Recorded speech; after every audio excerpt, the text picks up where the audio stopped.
posible pala. Kumita ako ng 124,000 sa loob ng isang buwan. Hi, I'm Sandy Abuyan, a former student from Nueva Ecija.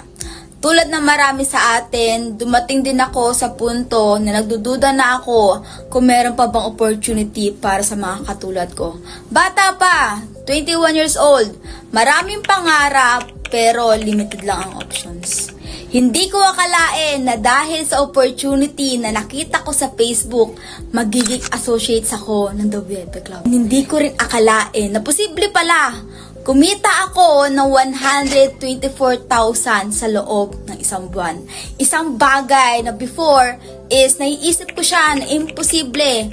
Pero dito sa The VIP Club nagawa ko. Kaya kung ikaw may pangarap ka pero nagdadalawang isip ka pa, tandaan mo, ang isang pagbabago nagsisimula sa isang desisyon. Thank you dahil binigyan ako ng The VIP Club ng slot at chance na maging part ng associates. Again, this is Sandy Abuyan, a former student from Nueva Ecija, and gusto ko lang sabihin sa'yo na success is not by chance, but by choice.